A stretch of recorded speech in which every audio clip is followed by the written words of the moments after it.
The Communion of Saints is a series that seeks to share information on the life and times of the saints of the Catholic Church. Your program hosts are Father Jim Corda and Father Jack Lavelle.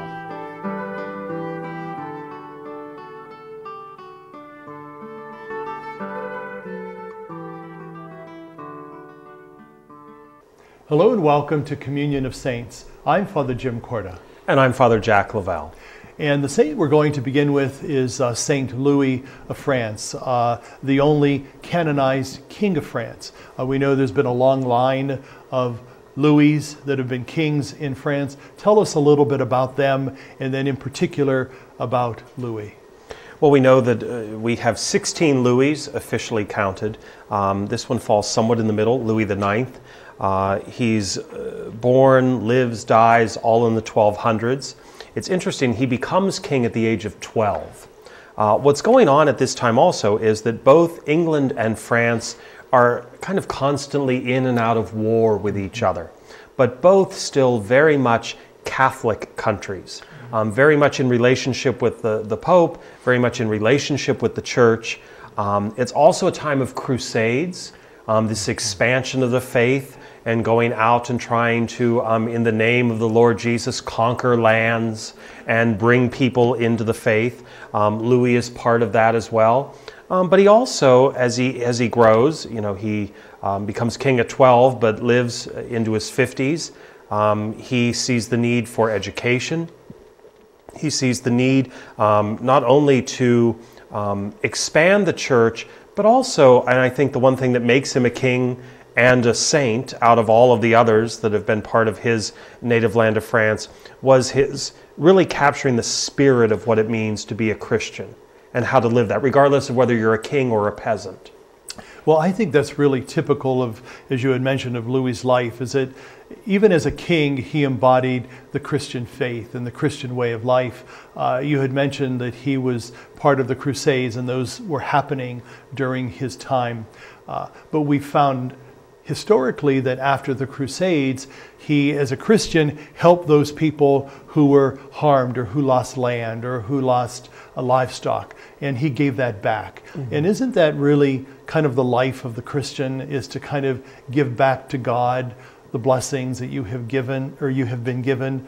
And I guess the word that comes to mind is stewardship. How do we see stewardship, a fairly new term, used in the life of King Louis IX of France? Well, I certainly think in terms of the Crusades, we see in recent years there's been apologies for what happened during the Crusades. What Louis understood early on is that what was really at the heart, at least for him as a Christian, of the crusade was the expansion of the faith, not necessarily the control and the taking over of people's lands or people's lives. And so we see rather unique in this, we want to spread the faith, but all right, we want you to have your land back. We want you to have your food back. We want you to have some type of future. So that would have been very unique in the sense of crusade, but not unique in someone who understood their role as a steward of the faith. That also would come into play in how he governed as a king. A true king or queen recognizes that it's just something that's been given to them to care for at this particular time. They're never quick to make decisions that only impact themselves. They think about the ramifications for future rulers and for the future of their kingdom. And so certainly in sense of his faith, Louis saw himself as a true steward. Not only was he worried about what was going to happen for Louis X and Louis XI and Louis XII, but what was going to happen for generations of faith hereafter. What's also interesting is that in that whole sense of looking out for people and his people, he founded the Sorbonne in the middle of the 13th century. That's an educational institution that continues today in the 21st century. And so there's this whole instilling in the life of his people a love for God, a love for studies, a love for education. So it's almost kind of a whole package. It's a holistic approach to understanding human life and what God has in store for everybody. And so in his life, holding on to those values of the Christian faith, sharing those with others. What do you think his subjects would have thought about when they looked at Louis IX? Well, I think first they would have been captivated, even for those who were part of his early reign, at his youth, but yet his faith. That he was not a young person who just gave in to all the trappings, king at 12, but think about what that king might have been able to be at 18 or 21, with all of this at his disposal and all of this wealth and power, and no one could tell him anything different. And yet they saw in this young man someone of great faith, of great discipline, of great care and concern. Even though he lives into his 50s, a lot of time in artwork, he's displayed still as a younger king, because they were struck from the very beginning. And yet that faith never faltered. So there would have been those who would have seen him young, those who would have grown up with him, and then those who would have even seen him, reach middle-aged and full maturity. And yet every step of the way saw this enthusiastic faithfulness. What's also interesting, and we've talked about this before, is that there are many people in the history of the church that have been royals, that have been declared beatified or saints. And actually all of the saints that we're going to talk about today come from royal lineage. What does that say to us who live kind of the basic human life that's not full of luxury and star-studded, but tells us that these people also are called to the Christian way of life? Well, I think oftentimes people might be shocked that we have some nobles, some kings, some queens, and maybe shocked in the sense that we think, well, how Christian could they be? They had all these trappings, they had all this wealth. I think what it says to us is, however you have been blessed, whatever your situation in life is, how are you embracing God's blessings and sharing those blessings with others? That's why, even in a sense of stewardship, the old model of tithing, it isn't a dollar amount, it's a percentage. That old understanding of however you have been blessed, you still should be able to give a portion back to God. And so we have to recognize how we've been blessed. Some people have been blessed with noble birth and great wealth, and how have they used it? There are many more kings and queens who are not saints than are. How have peasants used what God has given them? There are many more peasants who are not saints than are. And so at every step of the way, how have we been blessed, and how do we recognize those blessings in our own place, in our own station, and how have we used those blessings? I think very briefly of two saints who their feast is celebrated together, Perpetua and Felicity. One was the noble woman, the other was the slave. And yet they are equal in their celebration because they were equal in understanding who God called them to be. And the church celebrates Saint King Louis IX of France on August 25th. And we're going to take a quick break. Stay with us. I am Marino. Je suis Marino. I am Marino. I believe that we are all connected to each other, and that is the gift of compassion that unites us and makes us one. It doesn't matter what language, culture, or tradition we come from. We can share compassion wherever we are. Marino, an American Catholic organization of priests and brothers, has been reaching out to those in need for nearly 100 years in 26 countries throughout the world. Marino dedicates 86 cents of every dollar donated to their programs, and with your help, they can do more. Missioners, workers, volunteers, supporters, we are all Marino. I am Marino. Yo soy Marino. I'm Father Mike, and I am Marino. I am Marino. I am Marino. I am Marino. I am Marino. I am Marino. I am Marino. There is a place where a total stranger will give you their blood. A place where someone you never knew will save your child from drowning. Where a person who doesn't look like you, talk like you, or dress like you will give you shelter after a flood. That place is called America, where we look out for each other. When you help the American Red Cross, you help America. Welcome back to our show. Now we're going to talk about another royal saint, Saint Hedwig. We probably would venture to say that the folks that are with us don't know a lot about her, and so we'd like to give some nice tidbits and snippets about her life and also her faith and her generosity to people of the time. Tell us a little bit about when she was born and when she died. Well, Hedwig was born in the late 1100s, I believe about 1174. She dies around 1243. And you're right in saying that probably the average viewer isn't going to know much about Hedwig. And yet if we really did some study, we see that she comes from and is part of an incredible pedigree. And not just in being a noble woman. She's related to many other noble people of the time, but an incredible pedigree of faith. We see parents of great faith. We see siblings that had great faith. We see a niece who is renowned for her faith and charity, even in the face of persecution within her own home. So Hedwig really had that strong foundation of faith, and I believe never abandoned it. She certainly built on what she had received and passed it on to the next generation. Now, you had mentioned some of those famous people who also were part of her family who were declared saints. Her parents, Hedwig's parents, were Gertrude and Andrew. Hedwig's own daughter, Saint Gertrude, named after her grandmother. And then the aunt, she is an aunt to Saint Elizabeth of Hungary. All of these royal saints had not only a strong lineage in Eastern Europe, but also were renowned for their generosity, for their goodness, for their endowment of great causes in the life of the church.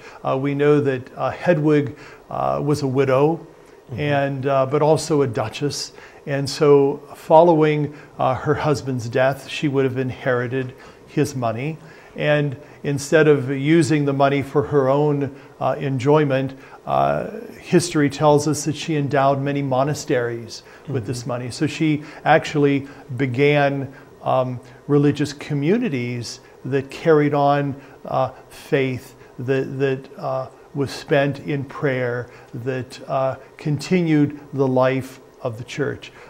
How important was it for this time and age to have those people who had means and wherewithal to continue and to build on the faith that began centuries before? Well, it was very important. And one of the things that our viewers have to understand is it wasn't met with great acclaim. You were challenging the structure. You were challenging the system in place. And so we're not talking about just kings and queens. We're talking about how it trickles down into duchies and how it trickles down into little fiefdoms and all of that. So again, she was a woman of means, a duchess married to a duke, but that meant they just had their little region. But there would be hundreds and thousands of dukes and duchesses like that all over Europe at the time. Some would see Hedwig and some of her family members' behavior as a betrayal of their class system. By doing things to raise other people up, you're putting them on par with you. And where is this going to lead? This sense of they're no better than we are, or we should try to help them. You know, it really went against that whole class system. So while it was essential to living the Christian faith, it still came at a cost. There would be inner turmoil and some small forms of persecution for certain families if other ruling and noble families weren't comfortable with what they were doing. We know that historically Hedwig was canonized some 2 decades after her death. So that obviously says something about her renown and her generosity, her faith, her sainthood. You know, many saints are not declared a saint until sometimes centuries later. And so in her life, we see that the people that somehow remembered her and celebrated her were touched and healed or experience some type of miracle on her behalf and through her intercession. So that says something about her faith and also her renown at that particular time. Let's talk also about the whole idea of giving of someone's want. And we talked about this before in stewardship with Louis. Let's talk about those people who do not have the wherewithal, but yet are called to be stewards and servants of God and give of maybe even the meager blessings that they have. Well, absolutely. And that's why that sense of giving takes different forms. If someone does not have the financial resources, or they feel they don't have the financial resources, it doesn't stop one from being a giver. We hear in St. Paul, the Lord loves a cheerful giver. It doesn't say the Lord loves a cheerful giver who makes this much of an income bracket. So are we willing to make those phone calls? Are we willing to stop by someone's house? You know, maybe we can't give someone $50, but we know of someone in need and we're at the store, maybe we can pick up a few school supplies, you know, to drop off at the area Catholic charities or community services for children in need of school supplies. So it takes on all different forms.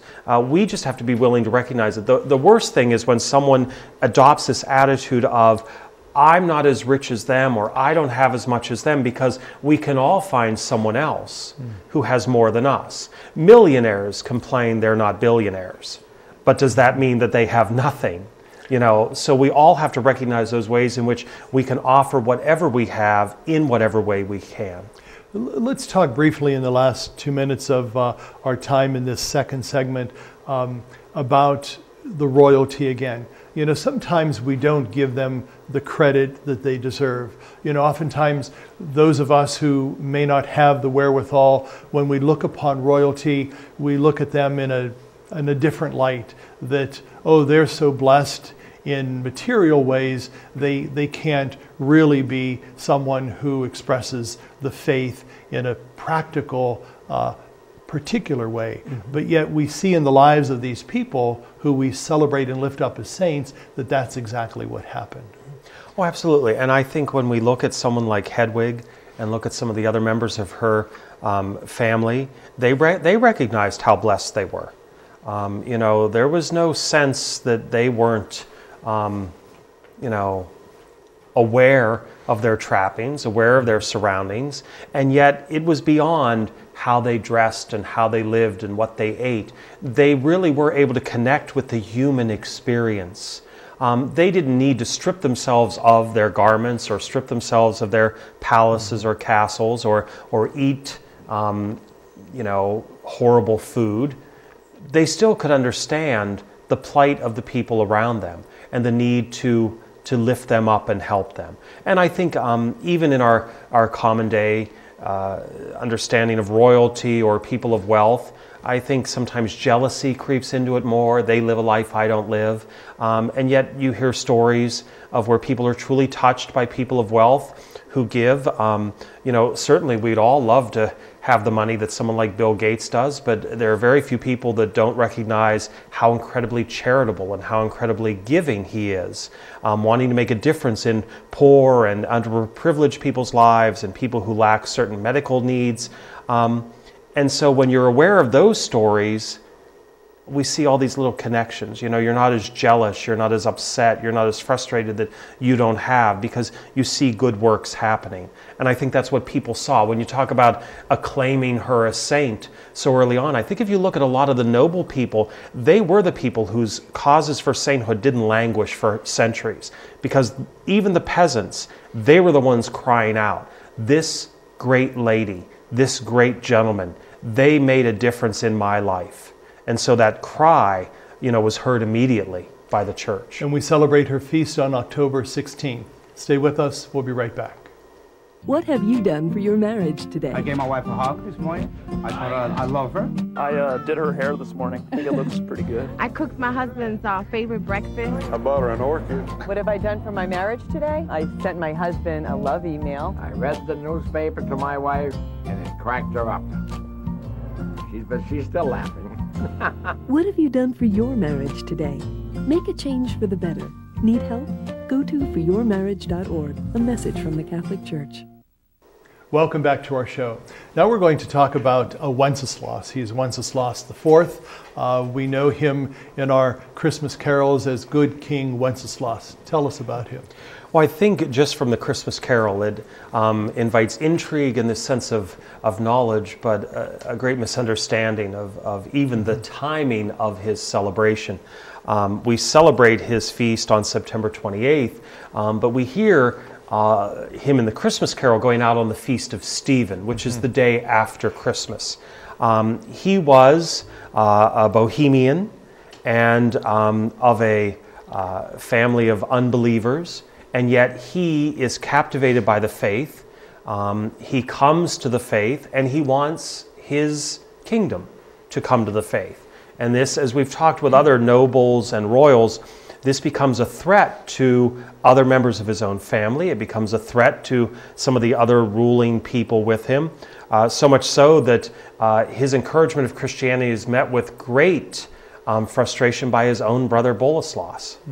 What's interesting is that he doesn't live a very long life as a royal. And then the also interesting thing is that living in Prague, in modern-day Czech Republic, we see him as a staunch defender of the Christian faith in a land that initially would not have been Christian at all. And so we know now from his influence that Christianity certainly flourished in Eastern Europe and continues to do so today.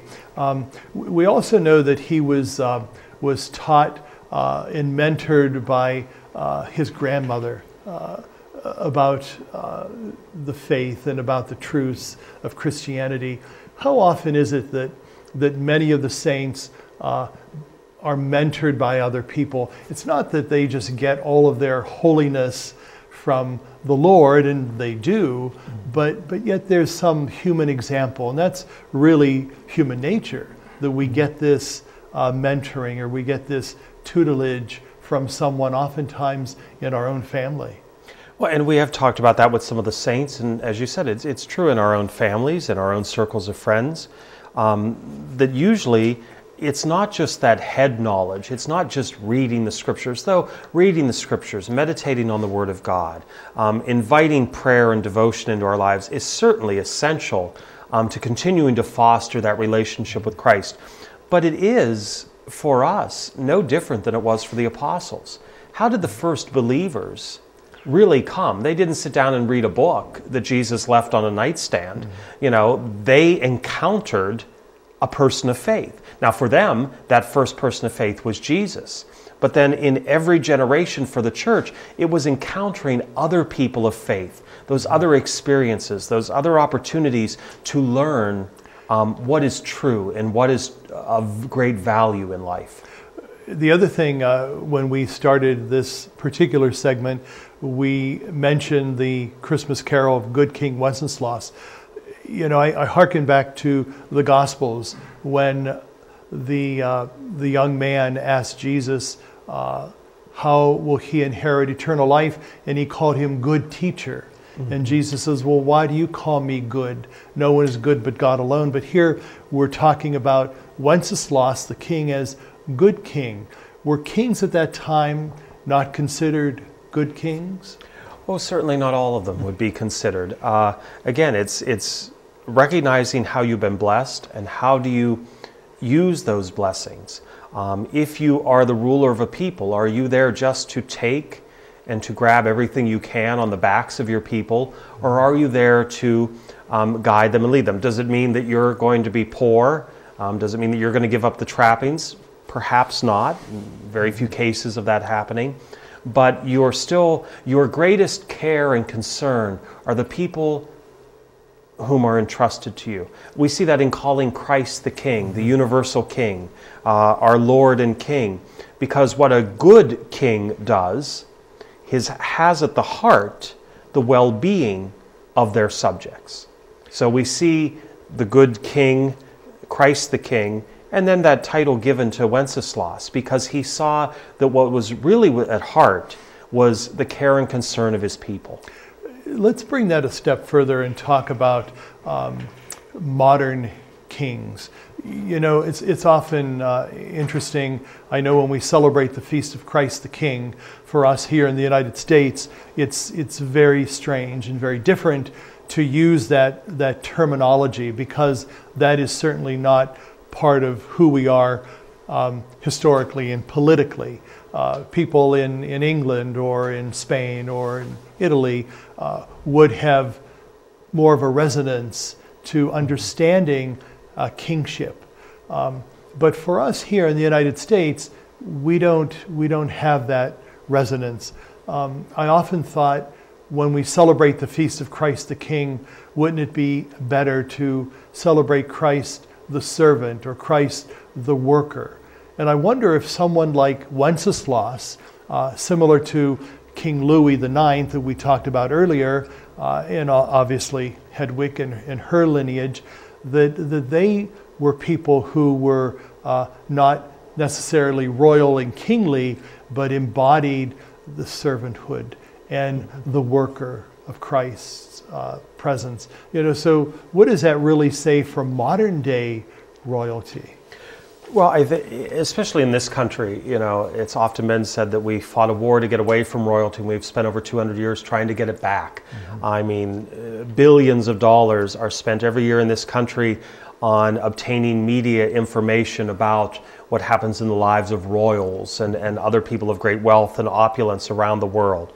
But I think it also gives us the opportunity, if we're going to have this feast, the universal King, Christ the King of the universe, the challenge then at us is to understand why that title, why that feast, and to recognize, as I had said, what does a good king do?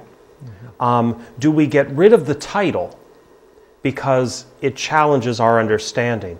I've sometimes had people tell me they have a very difficult time praying the Our Father because their father was abusive or neglectful or just mean or abandoned them and their mother. And so to pray Our Father challenges them. And the challenge isn't that we're going to change that prayer, but to say it's unfortunate that your father didn't accept that role, but here is what a good father does. This is why we can look to God as our Father. So oftentimes it's not in saying, well, we don't understand the title or we can reject it, but moving people in a direction of really understanding what is at the heart of that title or that celebration or that feast. And let's leave the folks that are with us the thought that wouldn't it be wonderful if they were known as Good Jim or Good Jack or Good John or Good Mary? So that whole sense that Christ is certainly present in their life. So thank you very much for being with us. Have a good day, and God be with you.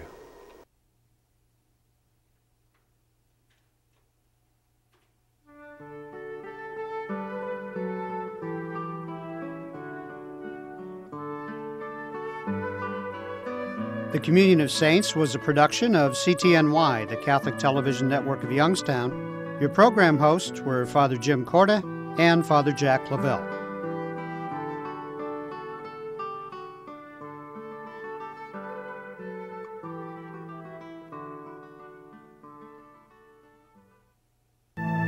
$33 million Americans have descended into poverty.